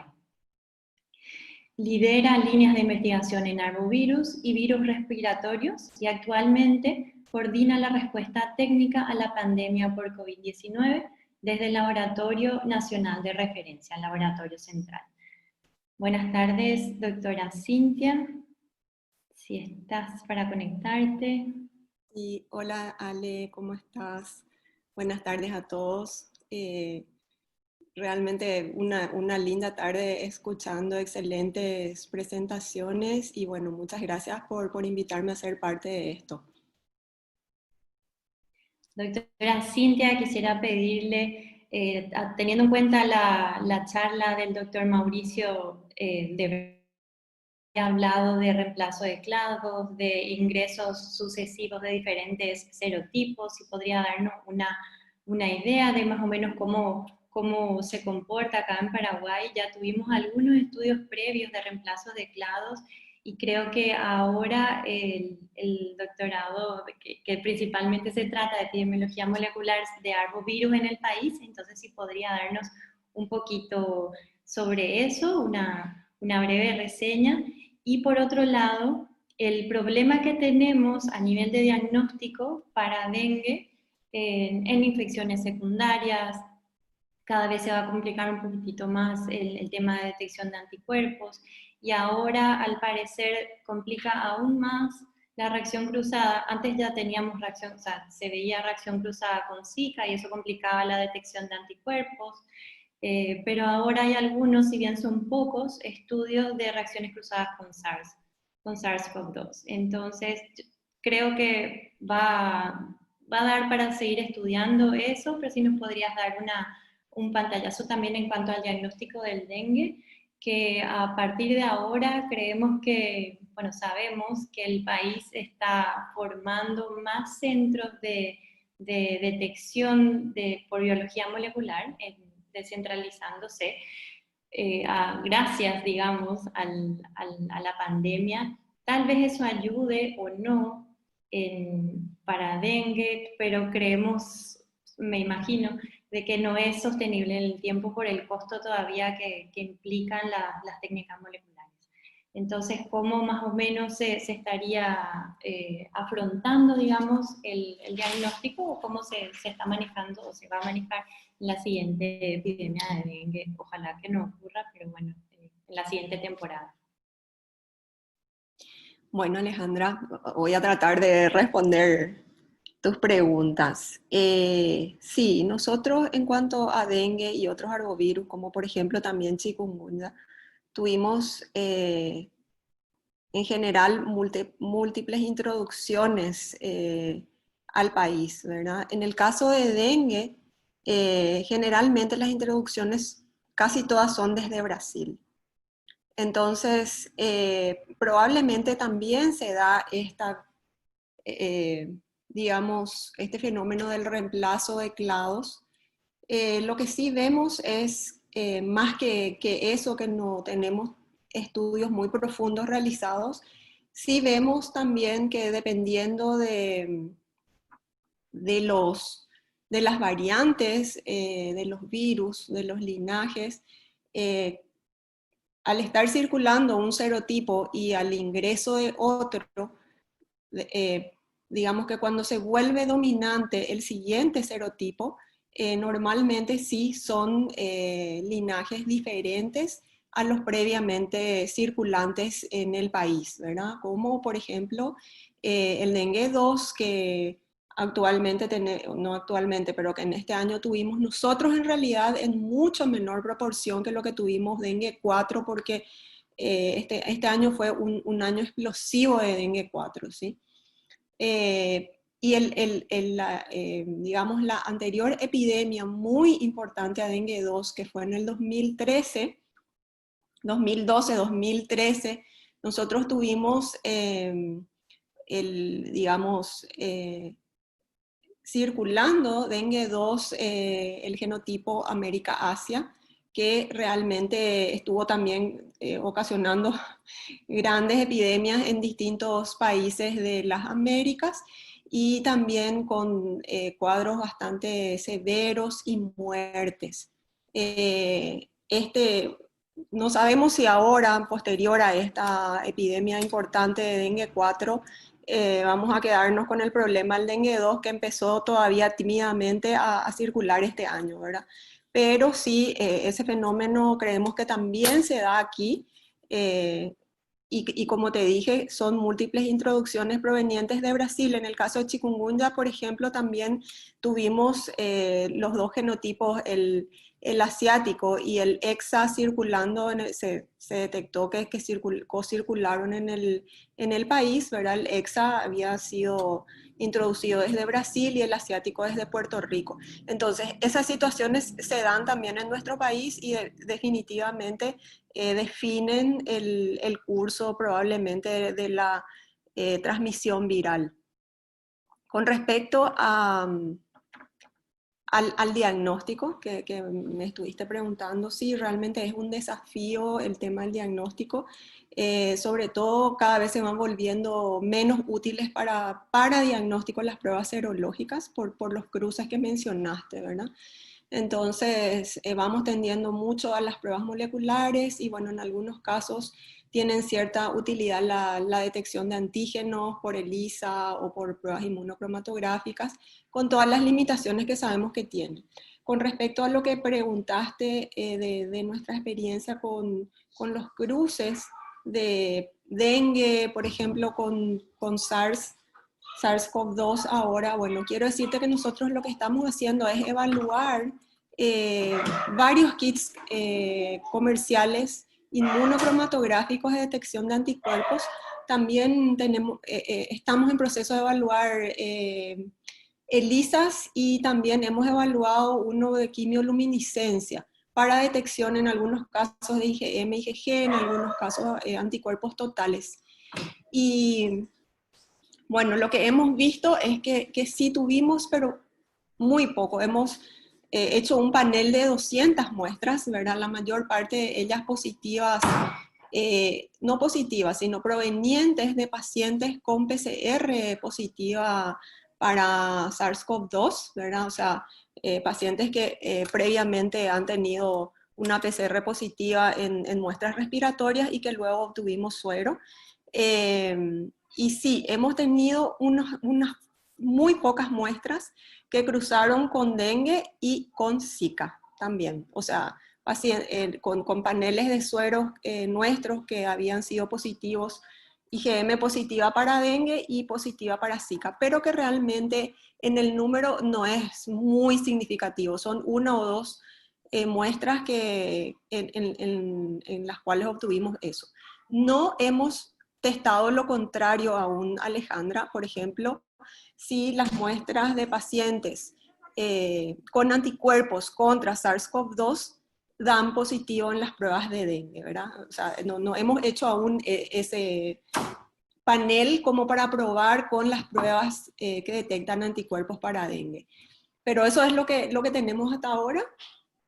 Y de todos modos, las sensibilidades de estas pruebas de detección de anticuerpos, sobre todo para IgM, no son las mejores, tanto para los arbovirus como también para este virus nuevo del SARS-CoV-2. Así que realmente son pruebas complementarias más bien para estudios epidemiológicos, que es lo que se recomienda, de hecho, no para diagnóstico, pero realmente es complejo utilizar e interpretar estas pruebas que detectan anticuerpos. Entonces, no sé si cubrí todas tus preguntas, pero cualquier cosa completamos. Perfectamente. Muchas gracias, doctora. Gracias por su exposición. Pasamos al siguiente integrante de la mesa, es licenciado Luis Fernando Ferreira Vázquez. Él es integrante del Servicio Nacional de Enfermedades Transmitidas por Vectores, CENEPA, del Ministerio de Salud Pública y Bienestar Social. Él es el encargado de la sección de monitoreo y susceptibilidad a insecticidas y realiza pruebas de efectividad de insecticidas utilizados en salud pública, identificación taxonómica de insectos vectores, cría y manutención de cepas. Hasta ahí me quedo, licenciado Luis, si podés conectarte.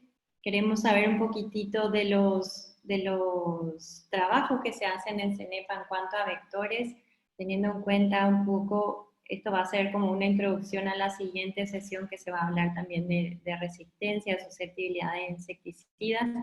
Si podrías contarnos un poco, Luis, lo que hacen en el CENEPA. Por nuestra parte, el licenciado Ferreira es uno de nuestros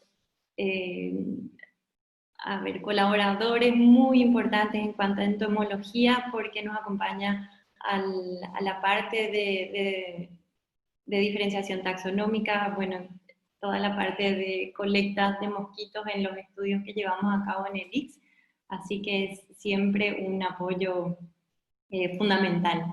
Luis, si estás conectado. Hola Ale, ¿qué tal? Hola Ale, ¿me escuchas? Te escucho, Luis, te escucho. ¿Qué tal? Bueno, primero que nada, muy buenas tardes. Una excelente tarde, la verdad, disfrutando de excelentes presentaciones y agradecido por la oportunidad que me brindan ustedes también.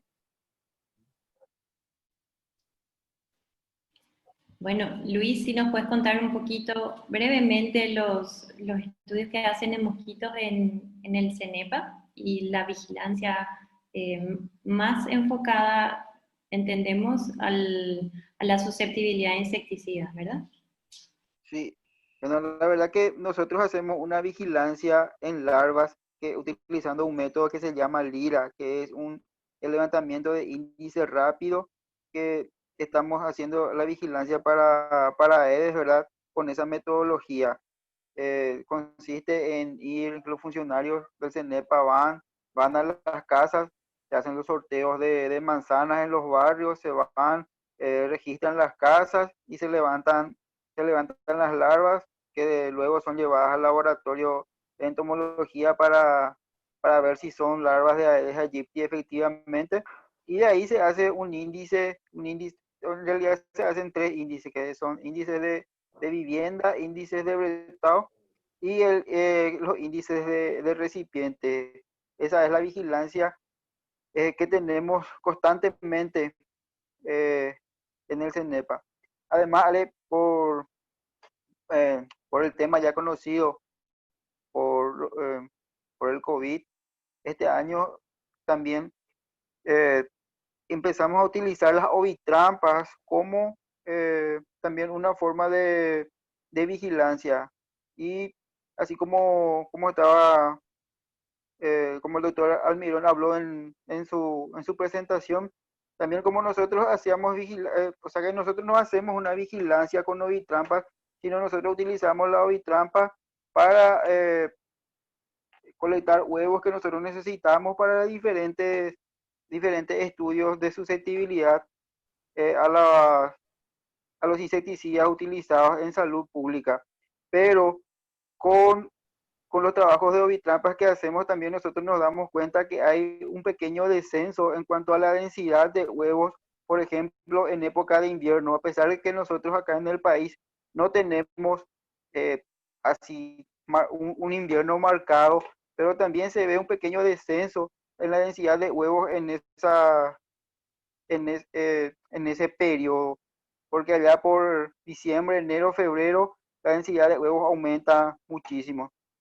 Y en cuanto a vigilancia para él, serían esa metodología, o sea, que sería LIRA y también la metodología de ovitrampa, que es una metodología buenísima porque nos permite hacer unos mapas de calor y detectando también dónde tenemos los puntos más calientes en cuanto a densidades, que es súper bueno también.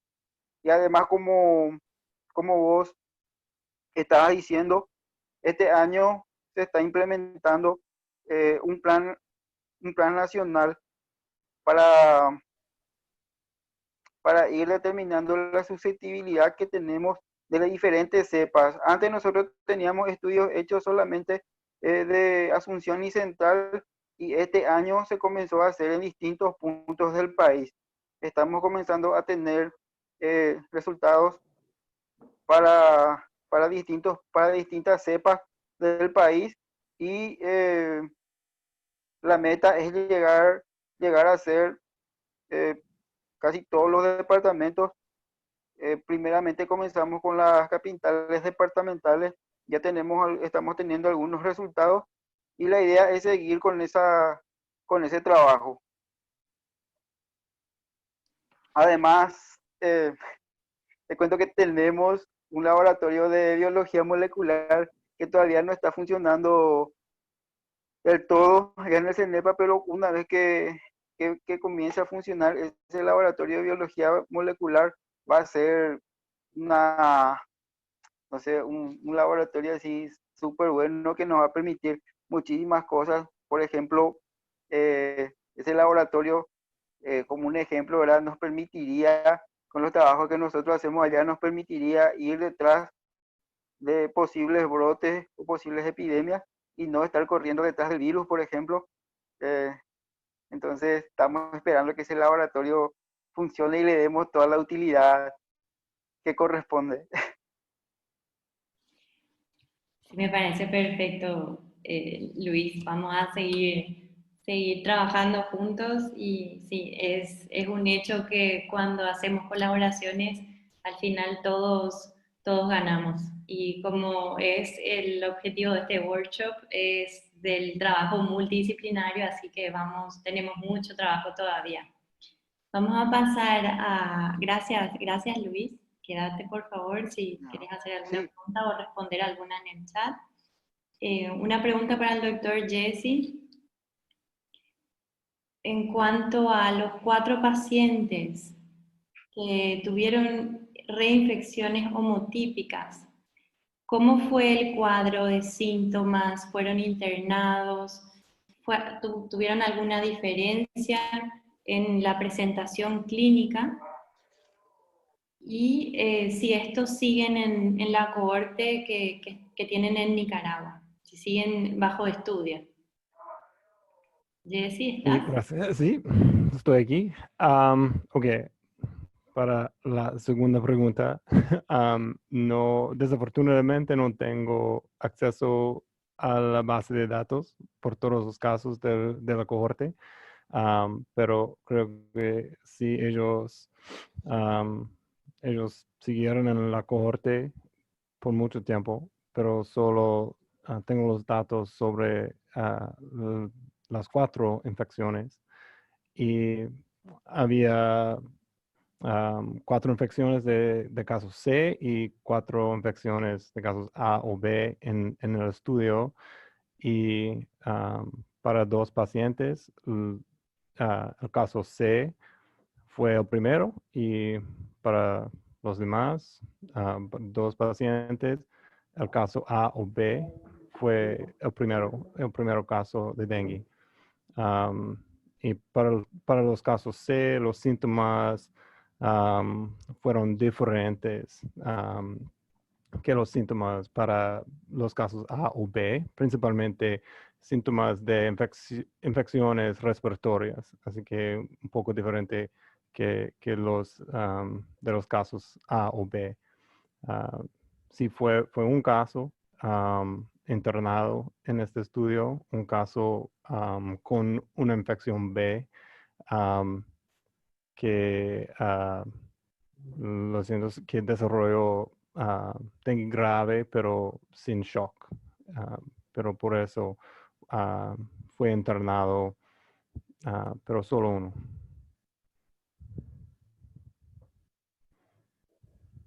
Muchas gracias, Jessy. Ahora hay una pregunta para el doctor Mauricio. Está en el chat y pregunta si pueden los 2 tipos de dengue infectar un mosquito al mismo tiempo y si puede ocurrir una mutación. Doctor Mauricio. Isso já foi descrito antes, mais de dengue, na verdade até dengue e flavivírus e alfavírus infectarem mosquitos ao mesmo tempo. Sobre se isso pode levar à recombinação, isso é extremamente controverso em termos de flavivírus. Existem pouquíssimos genomas publicados de arbovírus, principalmente de flavivírus especialmente, que parecem ser recombinação e eles são extremamente controversos. Na natureza tudo é possível, acredito que tudo possa ocorrer, mas nós não temos evidências muito sólidas dessa recombinação em mosquito, mas infecção de 2 vírus no mesmo mosquito, isso é comum, isso ocorre. Embora possa ocorrer interferências e etc. Perfecto, muchas gracias. Doctor Mauricio, recientemente se publicó un artículo sobre un caso de coinfección de SARS con dengue en San José de Río Preto. ¿Sí? En este caso la paciente falleció. Ahí se describe el caso, fue una paciente que primero tuvo síntomas leves y luego empeoró. Finalmente detectaron SARS-CoV-2 y también dengue, pero con detección de anticuerpos, creo. Sí. Entonces, ¿cuál es la perspectiva de cómo podrían suceder los casos de coinfección? O si es que podría haber una predisposición a casos más graves en un país donde hay muchos casos de dengue como es Brasil y ahora muchos casos de COVID-19. ¿Habría alguna relación? En la literatura hay muy pocos estudios sobre eso todavía, pero creemos que así como hay muchos estudios de Zika y de predisposición a gravedad o protección, tal vez es un campo que habrá que estudiar mucho. ¿Cómo ven en Brasil eso? Vamos lá. Esse caso aqui em Rio Preto, que foi descrito pelo nosso grupo, mesmo a pessoa chegou no hospital com suspeita de dengue, com sintomas de dengue. Ela tinha um NS1 positivo, não só anticorpo, mas também a detecção de antígeno, o NS1 foi positivo. Ela teve alta pela dengue e ela retorna 4 ou 5 dias depois com um quadro respiratório grave com diagnóstico de Covid. E ela evolui por fenômeno cerebrovascular, né? Que é um acidente cerebral isquêmico que ela teve. Que, na verdade, também é um fenômeno que nós descrevemos alguns meses atrás para a dengue. Nós também temos achados esses fenômenos tromboembólicos cerebrais ocorrendo com dengue. Então, na verdade, nesse caso, qual foi o causador, nós não vamos saber nunca, mas tem esse caso, então, duas manifestações extremamente graves dessa doença. Mas outro grupo de Brasília publicou também na semana passada ou 2 semanas atrás um caso de co-infecção sem o menor gravidade. Eu acho que eu não vejo nenhuma relação de severidade induzida pelo sistema imune entre esses dois vírus. São vírus muito distintos, de famílias muito diferentes, que não tem por que causar interações imunológicas. Quanto a infecções ao acaso entre os dois, nós temos que trabalhar um pouquinho com a epidemiologia. O dengue é muito mais frequente no verão, enquanto o SARS-CoV deve ser mais prevalente, tem sido mais prevalente no inverno brasileiro. Alguém pode ter o azar de ter as duas? Pode, mas eu espero que isso não seja um fenômeno tão comum assim. Así es. Gracias, doctor. La doctora Cintia Vázquez quiere hacer una pregunta al doctor Jesse. Doctora. Sí, doctor, la verdad que no queda, bueno, al menos yo me quedé bastante pensativa con su exposición y quería preguntarle, estos casos de reinfección al mismo serotipo, ¿cuál sería la causa? ¿Sería una, digamos, insuficiente desarrollo de anticuerpos posterior a la infección o anticuerpos no duraderos o no neutralizantes? ¿Cuál sería la explicación? Y quiero mencionar que durante la epidemia de dengue 4 de este año aquí en nuestro país, se dieron unas situaciones muy particulares que en realidad no tenemos mucha evidencia de laboratorio o evidencia científica, pero las personas manifestaban en poco tiempo después de haber tenido el cuadro de dengue, volver a tener todos los mismos síntomas. Inclusive en algunos casos pruebas de antígeno positivas, no tenemos confirmado de que hayan sido PCR en ambos episodios, pero eran muy cercanos, como 1 o 2 meses después incluso 1 mes después de haber tenido el primer episodio, las personas manifestaban tener exactamente todos los mismos síntomas de nuevo y en algunos casos tener pruebas de antígeno positivas. Entonces, esto, o sea, llama la atención y qué es lo que podría, o sea, ¿a qué podría deberse? ¿A un linaje diferente en el caso de los pacientes que usted estudió, que podrían, no sé, escapar a la respuesta inmune? ¿O a una insuficiente desarrollo de anticuerpos? ¿O cuál sería? Esa es una pregunta. Y la otra pregunta, si nos podría también, ¿cuál es la conclusión con respecto a sus hallazgos en cuanto a la inmunoamplificación mediada por anticuerpos? Finalmente, los anticuerpos preexistentes contra otro serotipo pueden llegar a neutralizar también otro serotipo. Bueno, más o menos. Bueno, ok. Mi respuesta a la primera pregunta es sí. Hay muchas posibilidades. Solo tuvimos 4 casos, pero tuvimos datos que las cepas del virus fueron diferentes, así que había cambios en la secuencia del gen E y también en el virus. Así que parecía que había infecciones diferentes, cepas diferentes y con mucho tiempo entre las infecciones para esos pacientes. También, también había pacientes con infecciones, no sé, después de corto tiempo, pero no tuvimos los datos, no tuvimos las cepas y las secuencias para probar las infecciones y reinfecciones. En cuanto a tus pacientes y pacientes con síntomas muy similares, lo siento después de corto tiempo. No sé exactamente porque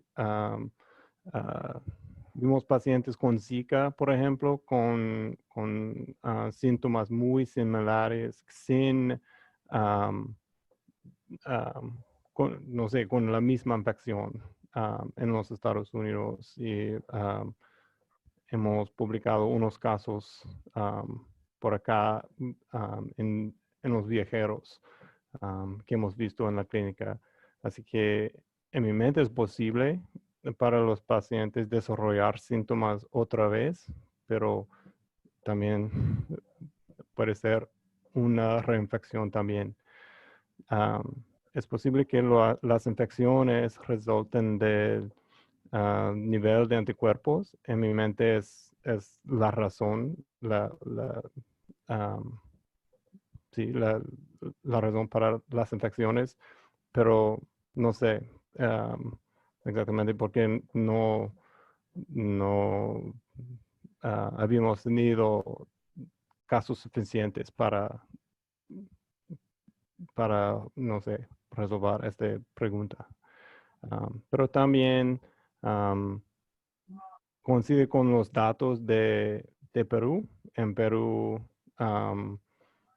ellos publicaron también un artículo sobre reinfecciones con dengue 2, más o menos al mismo tiempo, cerca del mismo tiempo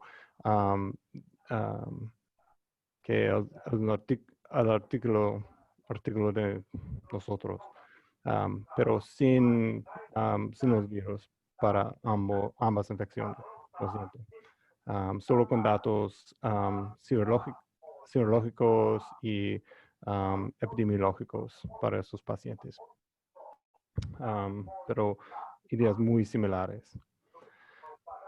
Ok, la segunda pregunta. La interacción entre los anticuerpos y también la gravedad del dengue.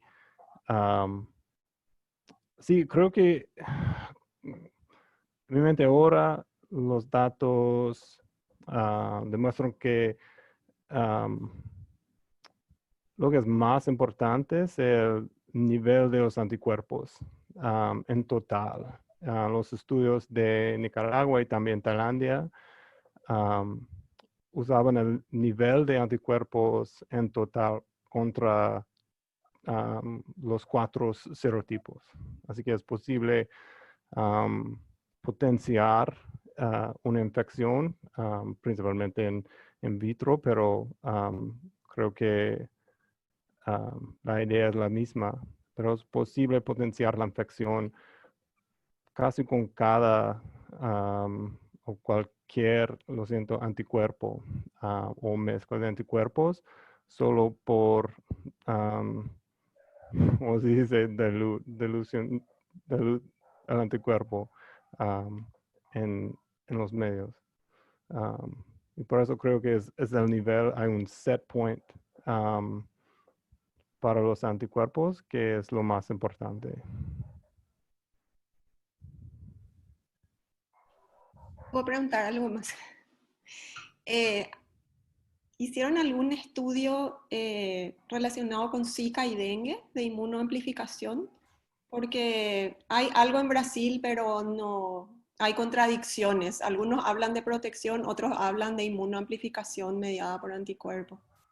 Creo que depende de la dirección, porque los datos de Brasil y también de Nicaragua demostraron que no hay amplificación o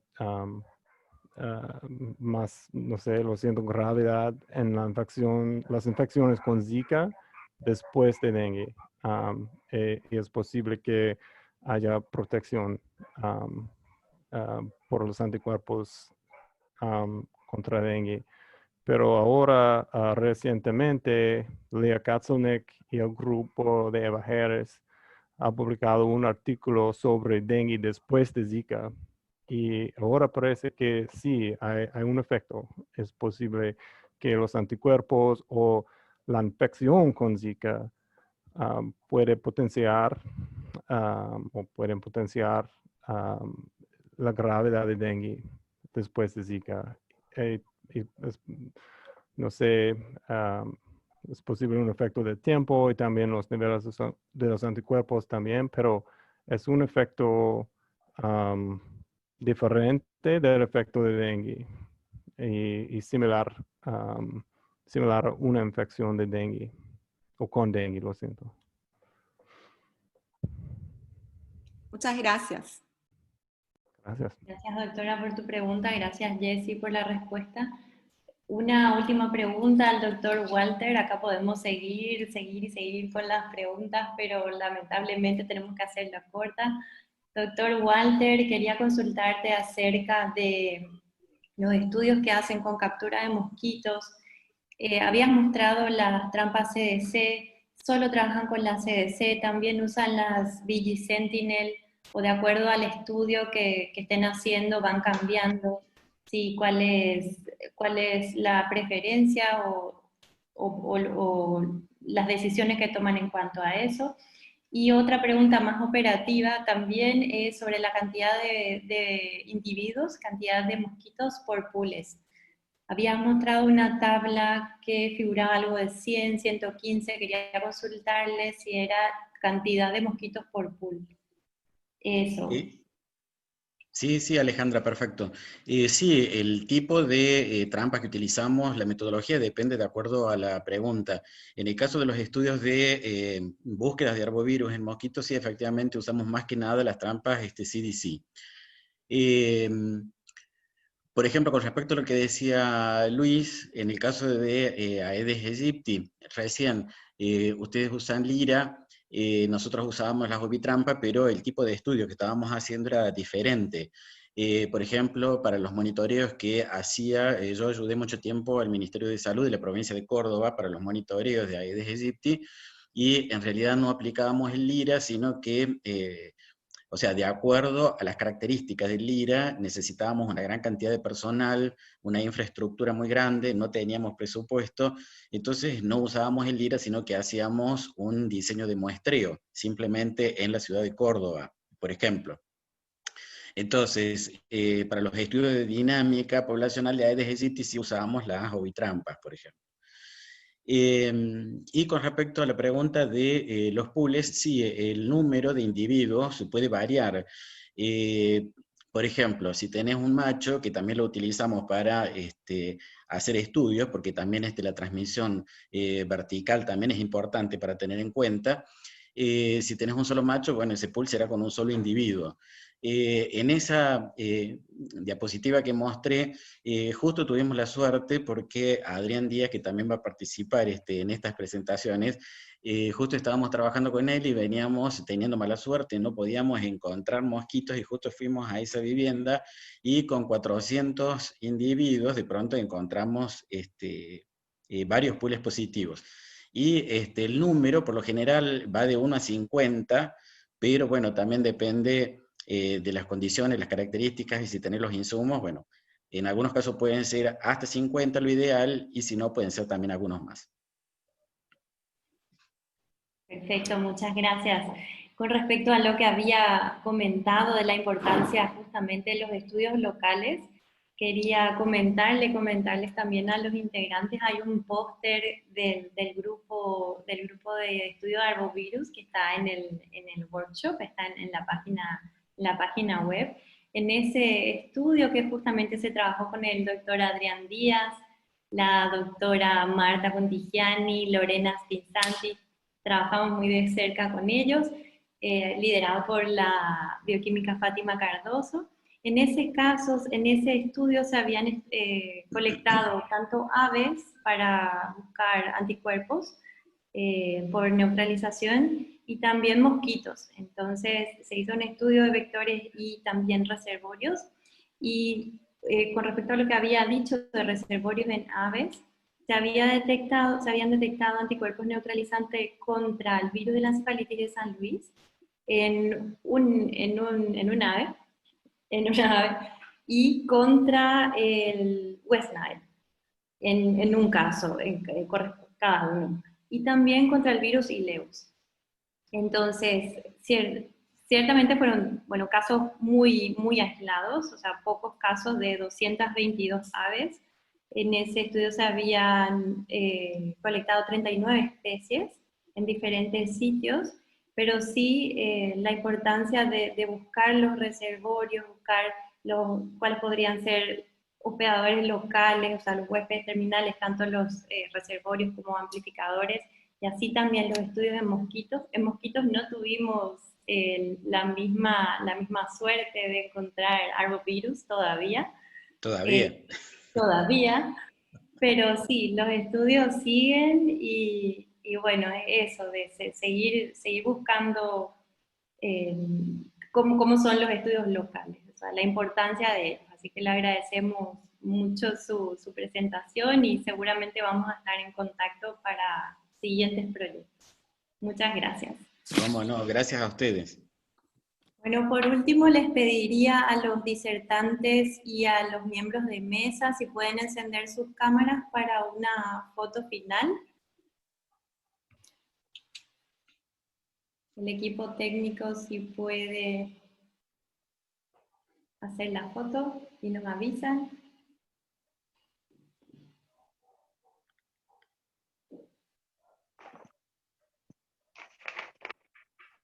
El doctor Mauricio ya se fue, pero bueno, creo que ya se habrá tomado la foto. Le agradecemos a todos por su participación, a los disertantes, a los miembros de mesa. Gracias por todo, gracias a los participantes por quedarse hasta esta hora. Y vamos a dar cierre a esta sesión, y la siguiente sesión tendría que empezar a las 6, así que hacemos un receso muy cortito para seguir con las charlas. Muchas gracias a todos. Muchas gracias. Muchas gracias.